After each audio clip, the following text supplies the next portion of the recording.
श्री गणेशाय नमः।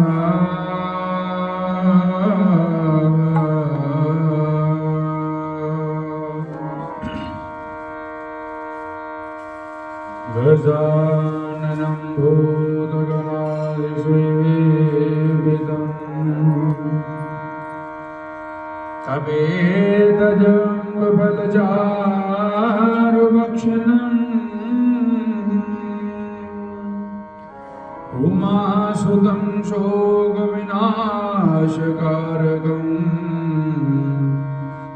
नमामि विघ्नेश्वरपादपङ्कजम्।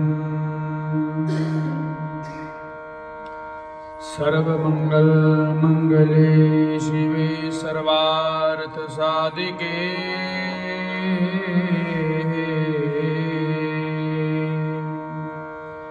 शरण्ये त्र्यम्बके गौरी नारायणी नमोऽस्तुते।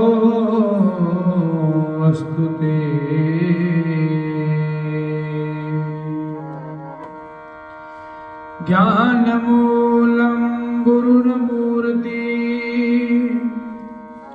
पूजामूलं गुरुपदम् मंत्रमूलं गुरुर्वाक्य मोक्षमूलं गुरुकृपा। सच्चिदानन्दरूपाय विश्वभूतपत्यादिहेतवे तापत्र विनाशाय श्री कृष्णाय वयं नमः।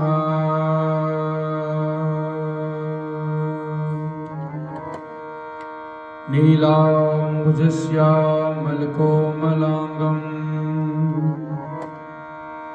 सीतासमारोपितवामभागम् पानहोमासायकचारुचापम्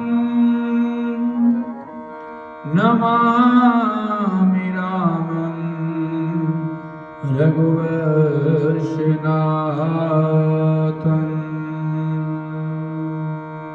कर्पूरगौरं करुणावतारं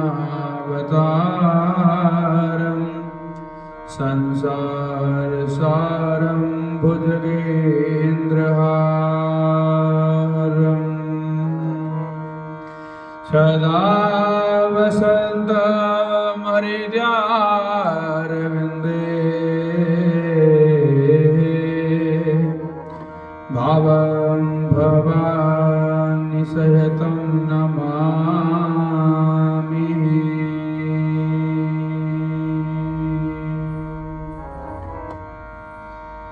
लाल देह लाली लसे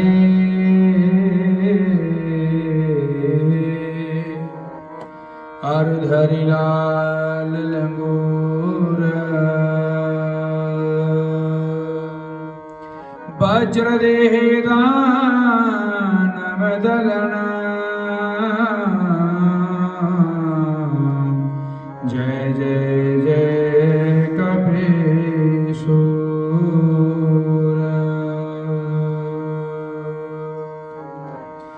धन्य वृंदावन धाम है, धन्य वृंदावन नाम, धन्य वृंदावन रसिक जना सो सुमेरे श्यामा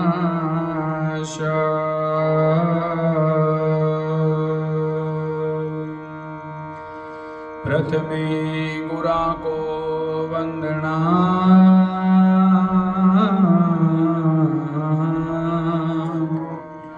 द्वितीय आद गणेश तृतीय सिमरा शारदा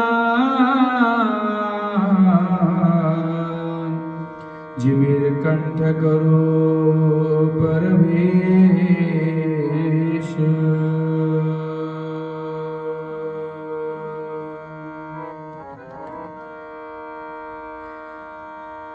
कथा प्रारंभ होत है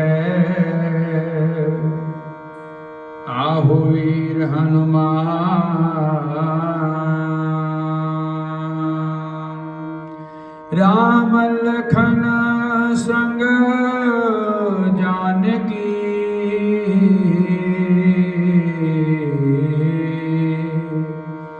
सबका करो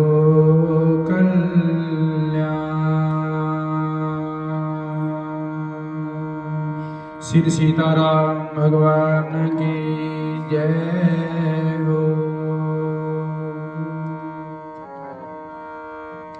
आज की पावन पंचांग कार्तिक मास शुक्ल पक्ष में शुक्ल पक्ष एकादशी तिथि है। आज की एकादशी देव प्रबोधन एकादशी। आज के दिन भगवान श्री हरि चातुर्मास के शयन के बाद आज एकादशी को उठते हैं और आज की एकादशी को देव उठनी एकादशी भी कहा जाता है। और आज के दिन भगवान श्री शालिग्राम और देवी माँ तुलसा का विवाह संस्कार होगा। आप सभी इस मंगल विवाह महोत्सव में पधार कर भगवान से शुभ आशीर्वाद प्राप्त करें। आज की कार्तिक कथा में 26वां अध्याय को शुरू करते हैं। कथा को शुरू करते हैं। श्री राम जय जय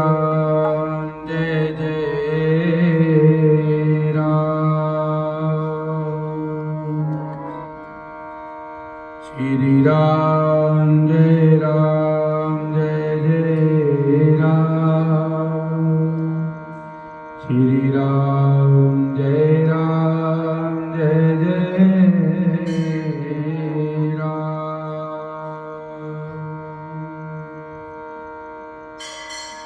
आज के इस पावन अध्याय में देवगणों से ऐसे वचनों को सुनकर वह धर्मदत्त नामक ब्राह्मण ने कहा कि सभी प्राणी भगवान विष्णु की प्रसन्नता के लिए विधिवत आराधना, यज्ञ, दान, उपवास, तीर्थ तथा तप आदि करते हैं, किंतु ऐसा कोई सरल उपाय बताओ कि जिसके करने से इन सब का फल प्राप्त हो। तब गणों ने कहा, हे द्विज श्रेष्ठ, आग का प्रश्न बड़ा ही सर्वोत्तम श्रेष्ठ है। हम आपको भगवान विष्णु के शीघ्र प्रसन्न करने का उपाय बताते हैं। हम इतिहास सहित प्राचीन वृत्तांत सुनाते हैं, सावधानी से सुनो। प्राचीन काल में का एक स्थान है जिसका नाम कागजीपुरी है। वह चौल नामक एक चक्रवर्ती राजा राज करता था और उसी के नाम से उसके देश का नाम भी चौल देश ही रखा गया। राजा चौल के राज्य में कोई भी प्राणी दरिद्र, दुखी, पापी व रोगी नहीं था। ये सब राजा के किए हुए यज्ञ करने का प्रभाव था। ताम्रपर्णी नदी के दोनों किनारों पर सोने के यज्ञ स्तंभ सुशोभित विराजमान थे। हे द्विजवर, हे ब्राह्मण, एक दिन वह राजा भगवान विष्णु के पास गया। भगवान उस समय शेषय्या पर योग निद्रा वश विश्राम कर रहे थे। राजा ने उनकी मणियों, मोतियों और स्वर्ण के दिव्य फलों फूलों द्वारा पूजा अर्चना की और वह साष्टांग प्रणाम करके भगवान के चरणों के पास ही बैठ गया। राजाओं के पास क्या होता है? हीरे होते हैं, हीरे मोती जवाहरात होते हैं। और ब्राह्मणों के पास क्या होता है? फूल होता है, फल होता है। थोड़ी देर के बाद ही राजा ने अपनी स्थान कागजीपुरी के ब्राह्मण विष्णुदास को वहां पर आते हुए देखा। विष्णुदास भगवान की पूजा के लिए तुलसी दल और जल लिए था। विष्णुदास ने वहां आकर भगवान को विष्णु सूक्त के वेद मंत्रों के द्वारा, जिसके अंदर 16 श्लोक होते हैं, 16 मंत्र हैं, मंत्रों द्वारा स्नान करवाकर मंजरी व दोनों दलों से विधि पूर्वक पूजन किया। विष्णुदास के अर्पण किए हुए तुलसी दल से राजा के चढ़ाए हुए मणि, मोती और स्वर्ण के जो भी सामान था, वस्त्र था, जो भी था, वो उस ब्राह्मण के द्वारा दिए हुए दलों के द्वारा ढक गए। और राजा जी ने देखकर बहुत ही क्रोध हुआ, बहुत गुस्सा आया। कई बार होता है, ये स्वभाव होता है। हे डोंगी मूर्ख, तूने मेरी चढ़ाई हुई मणियों, मोतियों व सोने के फूलों से तुलसी दल में अपने सारे फूलों से ढक दिया है। तू भला भक्ति करना क्या जाने, क्योंकि तूने मेरे किए हुए विचित्र श्रृंगार को बिगाड़ दिया। राजा की बात सुनकर विष्णुदास को भी गुस्सा आया और वह राजा के गौरव को तुष्ट समझकर कहने लगा कि हे राजन, तुम भक्ति करना नहीं जानते, तुमको अपने धन का घमंड है। बताओ राजा से पहले तुमने भगवान के कितने उपवास किए हैं? देवगण ने कहा कि ब्राह्मण के ऐसे वचनों को सुनकर राजा ने घमंड में हंसकर कहा, हे ब्राह्मण, भगवान की भक्ति के अभियान से यदि तू ऐसी बात कह रहा है तो मैं पूछता हूं कि तेरे जैसे भिखारी ब्राह्मण में भगवान की भक्ति कितनी है? क्योंकि तुमने आज तक भगवान की प्रसन्नता के लिए कुछ भी नहीं किया, ना तो कोई मंदिर बनवाया। तुम भला इस प्रकार की भक्ति का जैसे कि तुम कर रहे हो, क्या इसके ऊपर गर्व करते हो?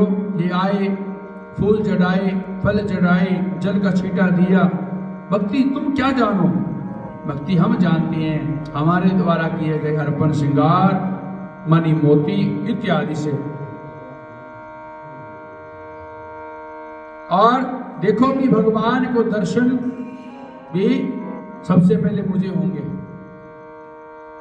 इसके बाद दोनों की भक्ति के संबंध में आप लोग जान जाएंगे। देवगणों ने कहा कि ऐसा कहकर राजा अपने महल में चला गया और वहां जाकर उसने अपने पुरोहित मुदगल को आचार्य बनाकर विष्णु यज्ञ आरंभ किया। उसने वह यज्ञ में अनेक ऋषि महर्षियों को बुलाया, उनको बहुत सा अनाज और दक्षिणा दी। और उधर विष्णुदास भी अपने मंदिर में रहकर भगवान को प्रसन्नता के लिए उपवास करने लगा।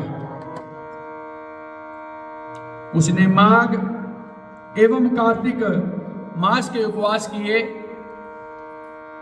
और तुलसी के वन का एकादशी को भगवान विष्णु के 12 अक्षर मंत्र का जाप किया। मैं भगवान को प्रसन्न करने के लिए गीत गाता, जागरण करता और भगवान के सम्मुख में होकर नृत्य इत्यादि करता।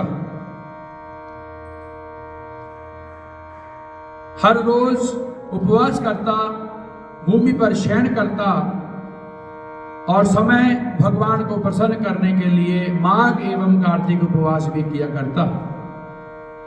उन उपवासों के नियमों का पालन भी किया करता, उद्यापन भी किया करता।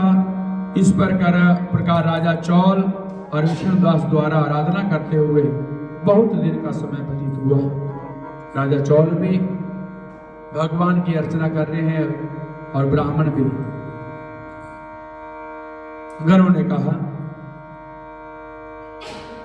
कि विष्णुदास एक दिन भोजन तैयार करने, उसने भोजन तैयार किया, भक्ति में तल्लीन था, कोई उसका भोजन चुरा कर ले गया, लेकिन सायंकाल की आराधना हो सके और उपवास भंग ना हो, इसलिए उसने उस दिन दोबारा भोजन तैयार नहीं किया। श्री नारद जी कहते हैं, हे राजन, इस तरह लगातार 7 दिन तक कोई दूसरा भोजन चुराता रहा।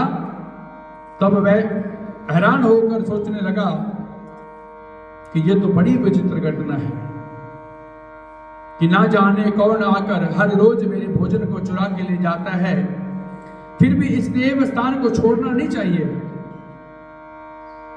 बात है, एक भगवान के दर से मांगते हैं, बार बार मांगने से ये नहीं है भी एक बार मिल गए उसके बाद दोबारा में जरूरत नहीं है। जब तक हमारा कार्य पूर्ण ना हो तब तक हमें उस कार्य में, उस भगवान की अर्चना में समय लगाना चाहिए। अगर मैं आज भोजन बनाऊंगा,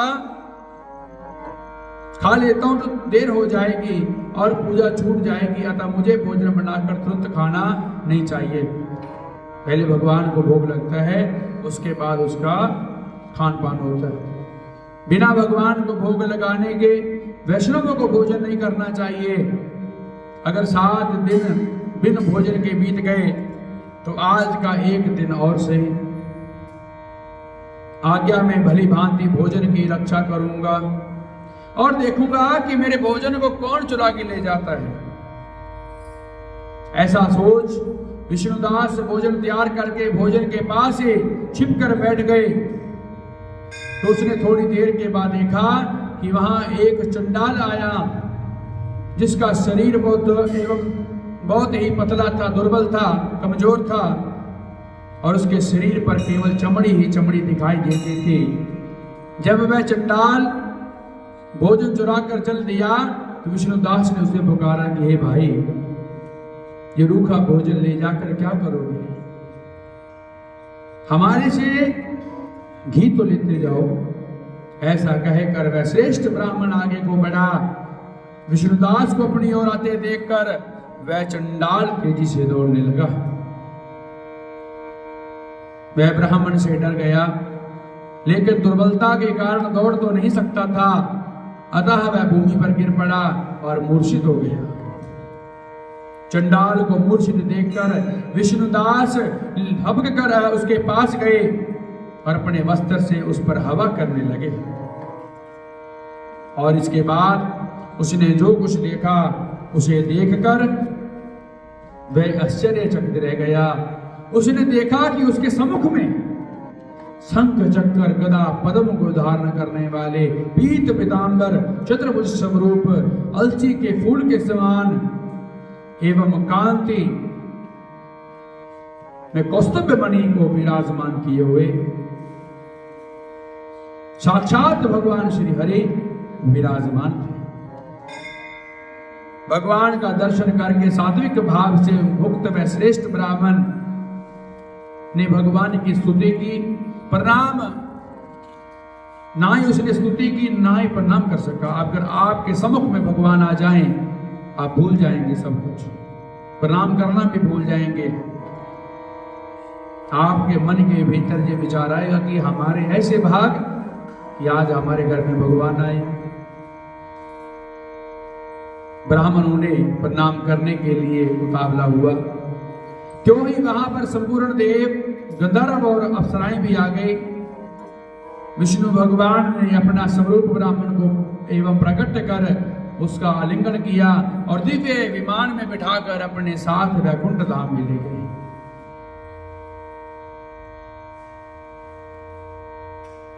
जब वो भगवान उस ब्राह्मण को अपने साथ वैकुंठ में लेके जा रहे थे तो राजा चौल ने देखा और उसने अपने गुरु आचार्य मुद्गल को कहा कि मैंने जो भी यज्ञ इत्यादि किए वे सब व्यर्थ हुए, जितनी दान दक्षिणा मैंने ब्राह्मणों को दी वह सफल हुई, विष्णु भगवान के दर्शन नहीं हुए।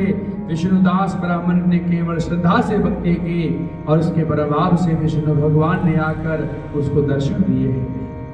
इसलिए भक्ति ही सर्वोपरि है और मुझे भगवान के दर्शन के लिए राज्यकाल त्याग कर भक्ति करनी चाहिए।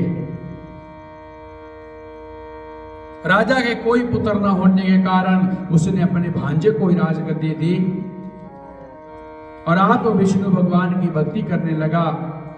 बहुत काल तक भक्ति करने के बाद ही विष्णु ने दर्शन नहीं दिए तो वह अग्निकुंड में कूद पड़ा और अग्नि में प्रकट होकर विष्णु भगवान ने राजा को गोदी में उठा लिया और कहा कि मैं तेरे त्याग और भक्ति से बहुत अधिक प्रसन्न हूं।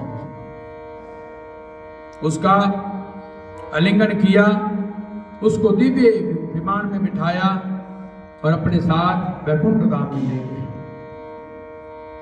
विष्णु जी ने अपने समान रूप वाले ब्राह्मण को पुण्यशील और राजा चौल को सुशील नाम देकर दोनों को अपने द्वार पर बना लिया। सच्चिदानंद भगवान के। सबसे पहले आप सभी को देव उठनी एकादशी की हार्दिक मंगलमय बधाइयों। चातुर्मास का आज अंतिम दिन था।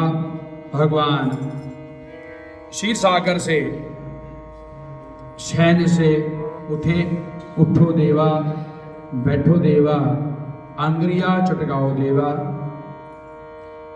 भगवान श्री हरि देवी मां तुलसा का पाणी ग्रहण संस्कार आज संपन्न होगा। आप सभी सहपरिवार सादर आमंत्रित हैं। विवाह महोत्सव ठीक 2:15 बजे वेद मंत्रों के अधीन में देवताओं की पूजा के साथ शुरू होगा। आप समय पर यहां पर पहुंचे, पधारे। भगवान की शादी में बैठे, भजन इत्यादि विवाह के वेद मंत्रों को सुने और उनको अपने मन में बिठाएं। दूसरे चरण की कथा में चलते हैं।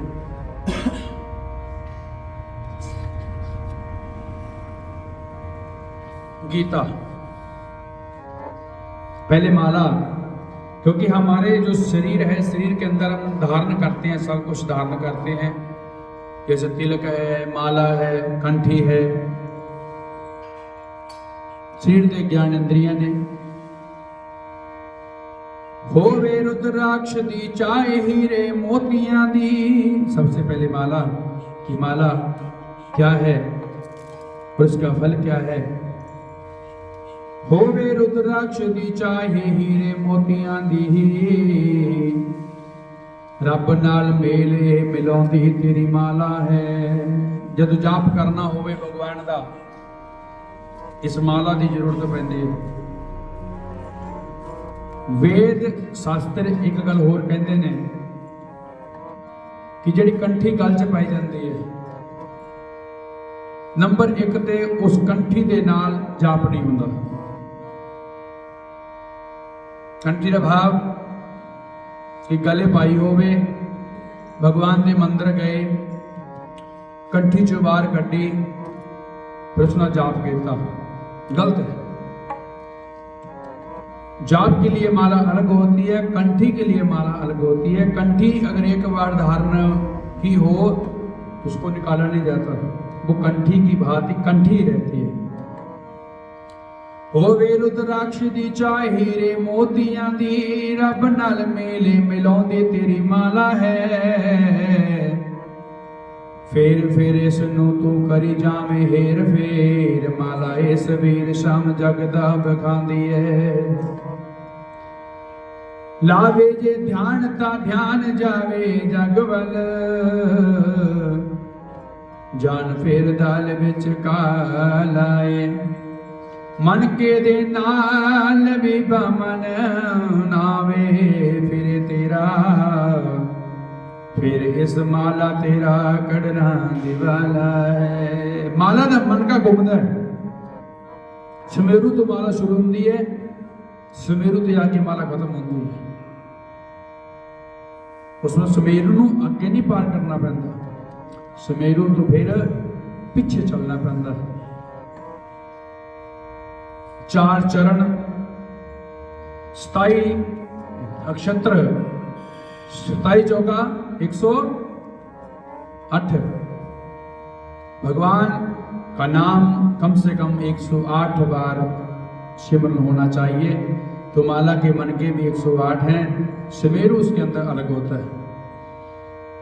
दूसरे में गीता, सब उपनिषदानु गौ रूप जान के दे, कृष्ण जी ने गीता रूपी दूध कड़ लीता है। अर्जुन नु बछड़ा बना के प्रभु बचया जा, उसने भी अमृत ज्ञान रस पीता है। काम क्रोध आदि चंगारियां ने, मन अज्ञान दे विरोध दा पलीता है। सुन मेरे मीता पाटे दिलानु ना सीता जे तो, पढ़ी भावे गीता ता फिर भी कख नहीं कीता है। इसलिए गीता का पाठ जरूरी है। एक दिन तक सारी ना पूरी होंदी होवे तो उसनू ਵੱਖ-ਵੱਖ भागां च तुसीं तब्दील कर लो। 18 अध्याय ने, अगर एक दिन में एक अध्याय भी पढ़ो पर उसके ऊपर विचार जरूर करो, अमल करो। अगर एक अध्याय भी बड़ा लगता है तो फिर एक श्लोक का ध्यान करो, एक श्लोक को समझो।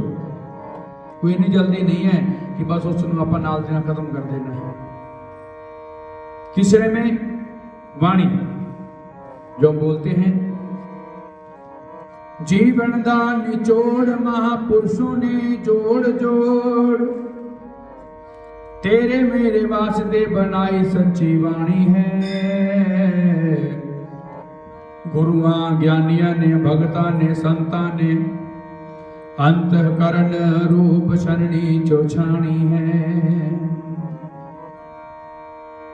मक्खन विवेक दा सुरत विचों कढने नू, मुक्ति दे मोतियां दी मड़ी हुई मधानी है। पढ़ के जो इनू मन ठारिया ना, वाणी फेर जानी दत्ती रेत उत्ते पानी है। जदों मक्खन कढ़ना होवे तां मधानी की जरूरत पैंदी है।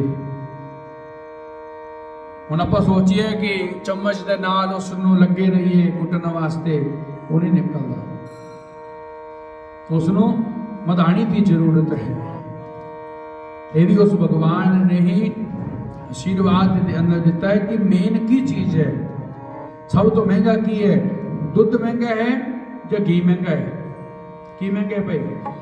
दुध महंगा है, घी महंगा नहीं है, घी सस्ता है। इतने ही तो पता जी आपां नूं। क्यों? क्योंकि दुध होवेगा तां दही बनोगी। दुध सस्ता, दही महंगी। दही किवें बनोगी? दुध दे विच दही दा तुपका पाना पऊगा, फिर दही आऊगी। अगर दुध तुहानूं 50 रुपए मिलता है ना, तो दही ऑटोमेटिक 70-80 रुपए किलो मिलोगे आराम नाल। फिर उसनूं घरे लेके आओगे, फिर उसनूं 1-2 दिन वास्ते घरे रखोगे, फिर जरूरत है मधानी दी। जो उस घूमूगी ना, फिर आऊगा मक्खन। हुण दही तो वो कोष्ट है, उसकी कोष्ट ज्यादा है, मक्खन की घट नहीं है। फिर मक्खन तो की बनाने वास्ते उसनूं अग्नि दे उपर रखना पऊगा। जदों अग्नि दे नाल ओहदा मेल होगा, मच मच के जदों थोड़ा जिहा निकलूगा जिसकी की उसकी क्वांटिटी फिर वैसे ज़्यादा हो जाना, क्यों महंगा हो जाऊगा। मक्खन दे विचों जिहड़ी छाछ निकली है वो कहते हैं किसी काम की नहीं है वैसे, पर अजकल उस तो कम बहुत लिया जाता है। इस करके दुध महंगा है, की सस्ता है जी। दुध होवेगा तो दही मिलूगी, दही होएगी तो मक्खन मिलूगा, मक्खन होगा तो देसी घी मिलूगा, नहीं तो नहीं मिलूगा। तीसरे में अखियां, सिरजनहार ने सब रूप मोना साज के तेरे चेहरे उते शिंगारियां ने अखियां, जग दे बाजार ताई देखने ते जाचने नो, दाते ने दो रखियां ए बारियां ने अखियां, पैड़ी अख पत्थरां नू पाड़े चंगी मन ठारे, बड़ियां दो धारियां कटारियां ने अखियां, इन्हां विचों रब ना जे दिसे तैनू, जानी फिर रब दियां मारियां ने अखियां। दो अखां दित्तियां ने। अखां देखो, अखां दा भी एक ज्ञान इंद्री किवें है। अखां साडे शरीर नूं देख सकदियां ने, परंतु साडे चेहरे नूं नहीं देख सकदियां। अखां सिर्फ गले दे हेठले भाग नूं देख सकदियां ने, आपदे चेहरे नूं कदे नहीं देख सकदियां कि मैं किहो जिही हां, साडे मेरे कंन किहो जिहे ने, मेरा मन किहो जिहा है, मेरा मस्तक किहो जिहा है, मेरा नक किहो जिहा है, मेरी जीवा किहो जी है, साडी अखां नहीं देखदियां। इस नूं देखण वास्ते सानूं किसी चीज़ दा सहारा लेना पैंदा है। अगर तुसीं मन दी अखां दे नाल देखो तो तुहाडा नक भी तुहानूं पता लगूगा, ਕੰਨ भी पता लगूगा, सब कुछ पता लगूगा। जो बिंदी भी मत्थे ते लगानी होवे ना, उस टाइम शीशे का सहारा लेंदे आ, टिक्का लगाना होवे तां भी शीशे का सहारा लेंदे आ, नक च कोई चीज़ पानी होवे तां भी सहारा लेंदे आ। पैरां उत्ते अखियां तो बाद नैन, जग दे बगीचे चो सुगंधी मोणी सुंघने नो, नक है नासिका, जग दे बगीचे चो सुगंधी मोणी सुंघने नो, नाले तेनू रब ने सजीन लई सजाया नक, बंदे बैठे रस्मां रिवाजां दे बस ही क्योंकि खर्च बदा के होर गिठ तो बधाया नक, वड्डे नक वाले जदों डिठा नक वड्डी चली, हो ही जाके दूजियां नबोए दे कसाया नक, रब अगे रगड़ नक नहीं ते नथा सिंह, पता लग जदों जमा मार मार के सुजाया नक। कहते भगवान के चरणों च जाके नक रगड़िया करो।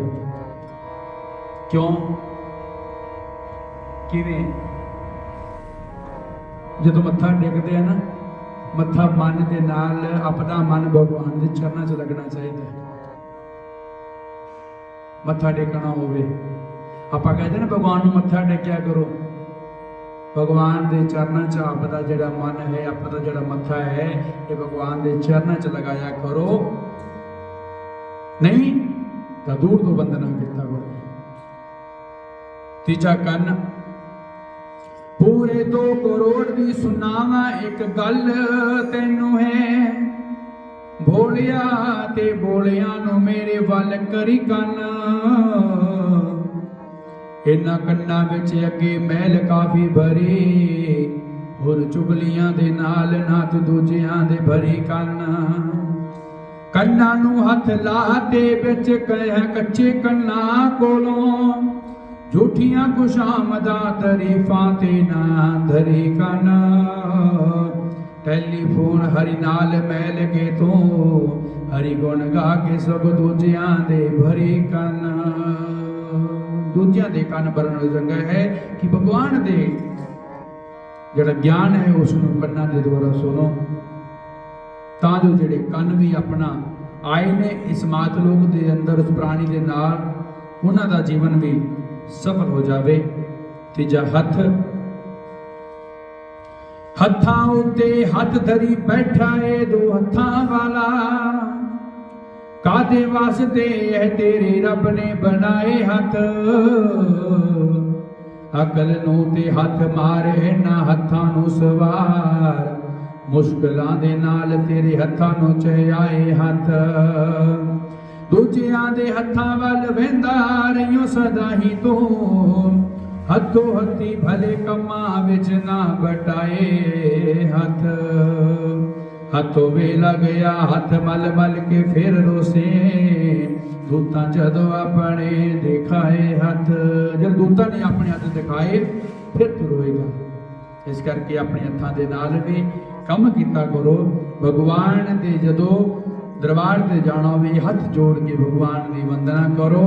ਤੀਜਾ ਪੈਰ, ਪੈਰਾਂ ਦੀ ਵੀ ਬੜੀ ਜ਼ਰੂਰਤ ਹੈ ਜੋ ਭਗਵਾਨ ਤੱਕ ਲੈ ਕੇ ਜਾਂਦੀ ਹੈ। ਦੁਨੀਆ ਦੀ ਸੈਰ ਕਰੀ ਸੋਚ ਸੋਚ ਪੈਰ ਧਰੀ, ਰੱਬ ਤੇਰੇ ਵਾਸਤੇ ਸੀ ਇਹ ਲਈ ਬਣਾਏ ਪੈਰ। ਪੈਰੋਂ ਉੱਤੇ ਖੜਾ ਹੋ ਕੇ ਐਸਾ ਪੈਰ ਤਿੜਕਿਆ ਤੂੰ, ਚਾਦਰੋਂ ਹੀ ਚੋਣੇ ਵੱਧ ਆਪਣੇ ਫੈਲਾਏ ਪੈਰ।